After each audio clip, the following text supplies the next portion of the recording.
يا ربي يا ربي إني أسألك العفو عني ولم يكن يا مالك الملك. The famous question posed by many people nowadays is that can science prove God? And what they really mean by that is, can science discover God? For understanding this, we need to distinguish the difference between proof and discovery. To prove means to establish a fact or a truth by evidence or argument. And discovering by definition is to see, to find out, or to gain sight or knowledge of something which was previously unseen or unknown. In short, to discover means that something should be seen or witnessed by humans' naked eyes, whereas to prove something means to provide evidences, reasoning, or rational arguments in order to establish a fact, and it doesn't depend on our eyesight. However, science can always discover the signature of God in nature, which means science can always prove the existence of God through evidences. But through science, we can never discover God in this world. Now the question arises, why science can prove God but cannot discover Him? The answer for this is, Almighty Creator gives some sort of evidences or clues into His creation so that human being can accept His existence and to believe in Him. However, no human being or science can ever discover God, because this life is a test for us, and Allah created us and gave us limited abilities to be tested with. To get what I mean, suppose that you are a professional modeler who uses a strong modeling software and creates a project in which there are people with consciousness. It means that the models that you have created are having the power of intellect, and you put a test for them to find you. Now if you think logically, they have only two options to find you or to prove your existence in order to accept you as their creator. The first option for them is to discover you or to see you. But of course you don't want that, because it is a test, and if you show yourself to them, then the test becomes meaningless. And logically they can't discover you because you are out of this created project. So if they can't discover you, it doesn't mean that you don't exist. But the second option is that you send them signs and evidences, and you also give them the power of intellect. They can find you through those evidences and their logic. It is like you have given them some tips for this test. And if they still don't accept your existence through those evidences, then it means that they are arrogant.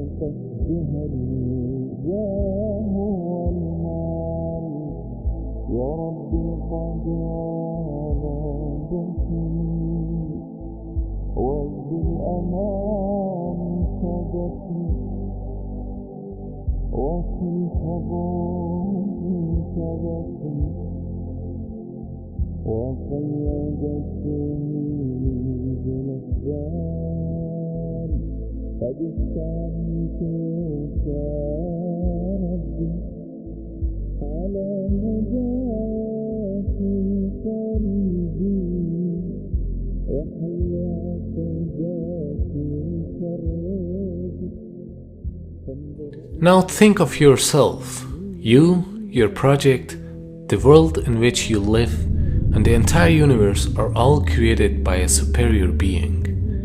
Don't you think that you are made in a mega computer? Actually, not a computer, but in a mega creation box? So when we are inside this creation box, we can just touch, taste, see, smell, or hear anything which is physically inside this creation box. So these five senses help us to discover things which have connection with physics. But there are other things like love, like feelings, like intellect, meaning your mind. These things cannot be described physically.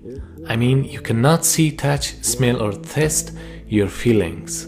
Or you cannot discover love or your mind through these senses. Does it mean that you don't have mind or there is no love because you cannot see, touch or smell them? Of course they exist, but you cannot discover them physically. You can prove their existence through signs and evidences and using your logic. For instance, the sign for a sad feeling is crying. Or when you analyze the outcome of something, it is an evidence for your mind or your intellect. So don't think that God is inside this creation box and you can discover Him like any other thing. Because anything which is discoverable is not God at the first place. He's beyond this universe and even beyond your imagination. You cannot discover Him by the laws of physics, because physics discovers anything which is bounded by the laws of physics. And Allah is not bounded by the laws of nature. So anything which is limited by these laws is not God. That's why you cannot discover Him, but His existence is proven through evidences and logic. Everything that we must verify has to be touch and feel. Yeah. But let me tell you something. If God could be touched and felt and seen, would that be God? Would that be It God? wouldn't really be a test of belief, would it? Because you would know. It's for a not fact even he's just a there. belief, because God actually says there's good reasons to believe in Him. For example, look, do you believe you had a great grandma? No. You believe you had a... Yeah, but I mean, there's obviously, I know that because obviously Why? I'm here now. Exactly. Yeah, but that's exactly the point. Have you ever seen your great grandma? You don't have access to her DNA. I know a scientifically, grave? I would have to have one to be here. How? Well, I don't know. See, that's the point. Using the terminology here, scientifically, you have no clue. You have no clue. Scientifically, you're damn. Science say we can only verify the physical world and things that we can touch and feel. This is a non-verifiable thing. Yeah. The only way you know you got a great grandma is because you're here. You've made a logical, rational decision. Not based on the physical world, based on necessity. The complexity of this universe and the laws of nature are all evidences for existence of a wise creator who has designed them in such a precise manner. So if you don't see Him, it doesn't mean that He doesn't exist. The universe actually may have a purpose, and some physicists are now suggesting it does have a purpose. And this has come out of some findings about the some of the fundamental numbers in atomic physics. These are numbers like the mass, the weight of an electron, the weight of a quark, the strength of gravity, the strength of the electromagnetic field. About 20 numbers that describe those and other parameters, features of our world, but nobody knows why it is that those numbers have the particular values that they do. Now, you could easily say, yeah, who really cares? You change the mass of the electron by a little bit more, a little bit less. Does it really matter? And the answer is it does. See, it turns out that if you imagine that we had 20 dials right here, and we could fiddle with those 20 numbers at will, even a small change to the values of the known values of those numbers would cause the world as we know it to disappear. For example, if we go back to, say, 1 second after the Big Bang, at that point, the expansion rate and the mass density have to have been adjusted to each other just right so that the universe is just at this critical point. If the universe at that point were expanding just 1 part in the 15th decimal place faster, the universe would have flown apart without galaxies ever having had a chance to form. On the other hand, if the expansion rate were just a little slower than what we think by one change of 1 in the 15th decimal place, then the universe would in fact have expanded to a maximum size and collapsed. We would never have even reached the time in the universe at which we're living. A natural question that many people ask when confronted with this is, who designed it so that they all fit together so perfectly to give rise to our world? Is it merely an accident? Is there some force of nature that's out there that requires the universe to be as it is? Or is there some conscious being behind it all that has dialed things in a manner to allow the world as we know it to come into being? Allah subhanahu wa ta'ala is great and majestic. He preserves Himself in a majestic way that befits Him. He doesn't want to reveal Himself to the world except by His power and knowledge. And Allah created us in a way that we are not capable to see Him in this world.